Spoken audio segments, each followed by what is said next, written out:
Hello guys, welcome to Alta Brown Dragons. Ayan, nandito tayo ngayon sa Alta Brown Elementary School, Garden City, Kansas.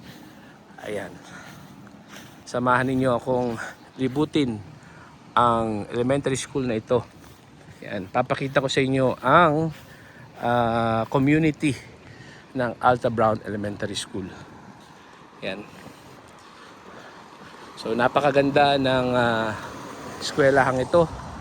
At habang tayo ay naglalakad, magkakaroon tayo ng konting trivia. Okay, so sa Pilipinas, meron tayong kindergarten, elementary, saka high school.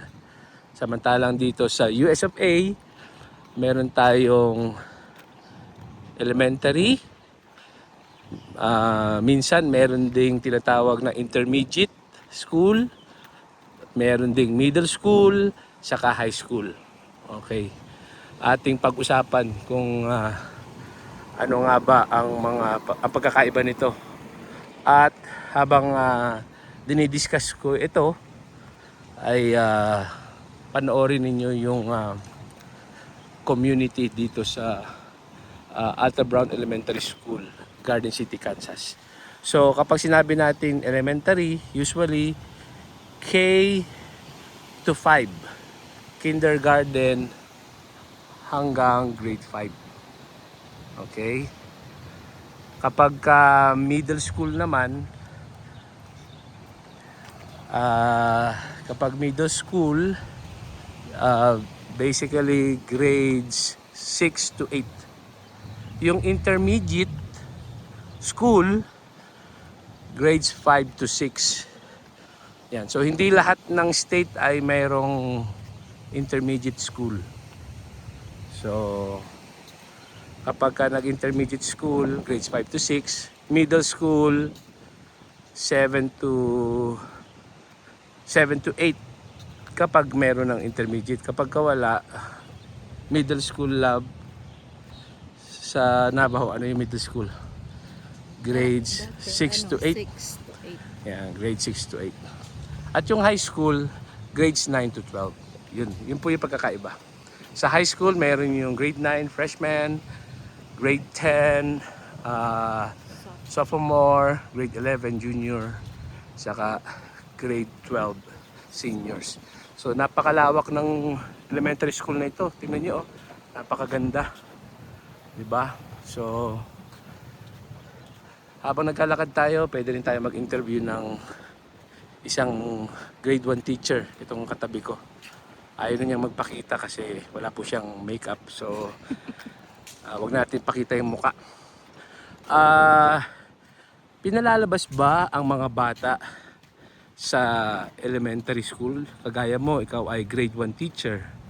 Yan, may time ba sila na makapaglaro dito sa playground na napakaganda mo? Kagaya nito. Of course, in my school we do have 15-minute recess break in the morning and 15 minutes also in the afternoon. So Okay. recess, they're going to play outside, outdoor games. They're gonna play at the playground. You know, Every day? Every day. Wow. So it depends kasi before sa Navajo naman, more than 15 minutes, like 20 minutes yata doon. 20 minutes. Makakapaglaro sila sa playground. So, Wow. doesn't matter kung ano yan, winter season, pwede naman. Basta makadamit ng maayos yung bata. Okay. So ano masasabi mo dito sa Alta Brown Elementary School kumpara sa VO Elementary School na hindi ko pa nabibidyohan? The same, pareho silang maganda, of course. Mas malawak yata to, no? Itong Alta Brown. Yan. I think so. Yan guys, pupuntahan ko din yung VO Elementary School na yon. Makikita mo may similarity.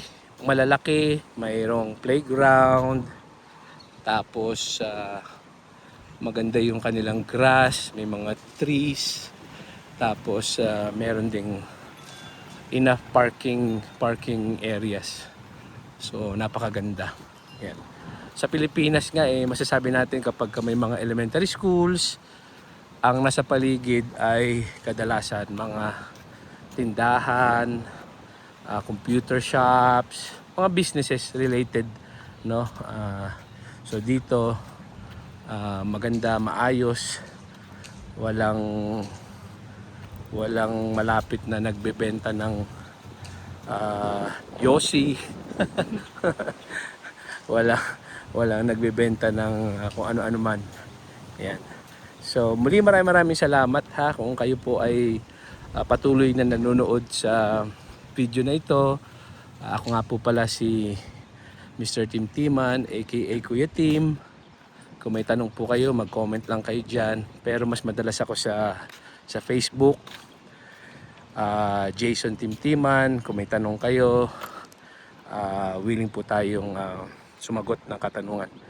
Muli, nasabi ko na rin sa mga videos kung bakit ko ito ginagawa para kapag may mga kagaya ko dati na nangarap na makapagturo sa US.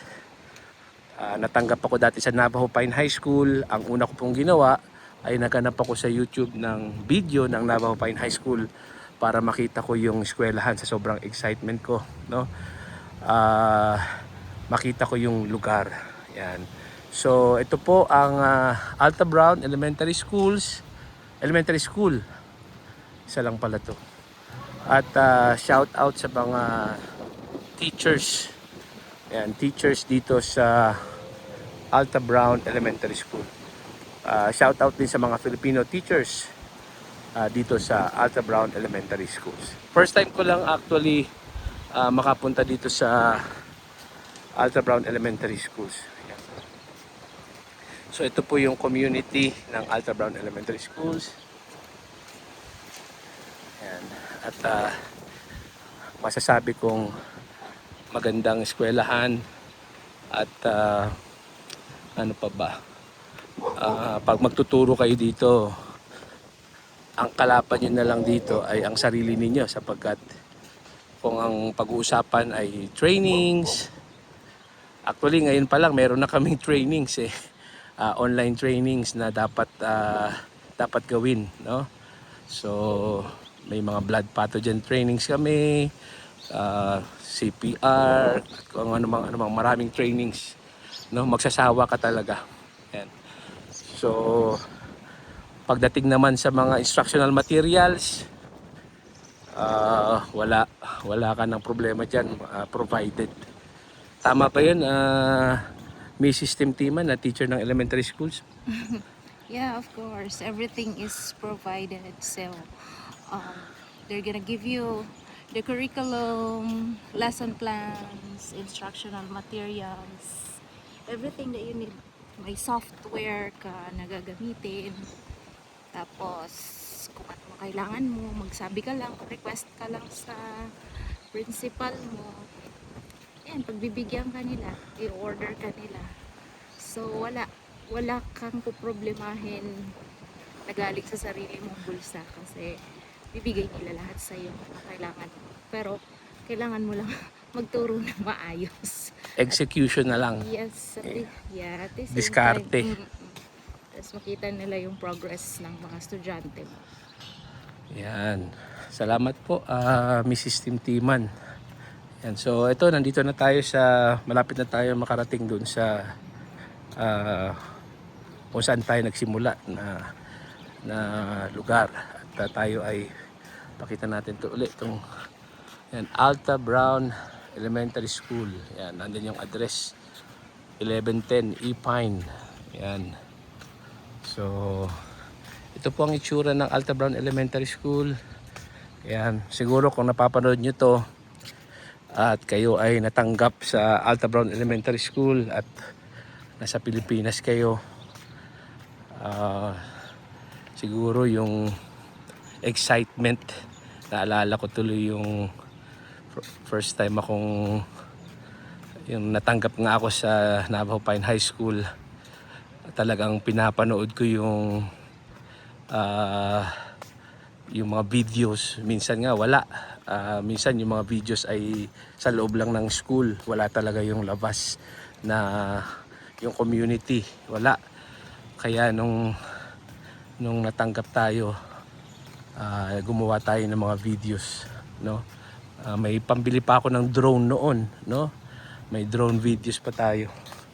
So ito na, malapit na tayo doon sa upuan. Anong tawag mo diyan? Sa bench. Diyan tayo nagsimula mag-video. Ayan. So nakita nyo ang 360 view ng Alta Brown Elementary School. Maraming salamat po. Muli ako si Mr. Jason Timtiman, special education teacher dito sa Garden City, Kansas, USA. God bless us all. Thank you so much.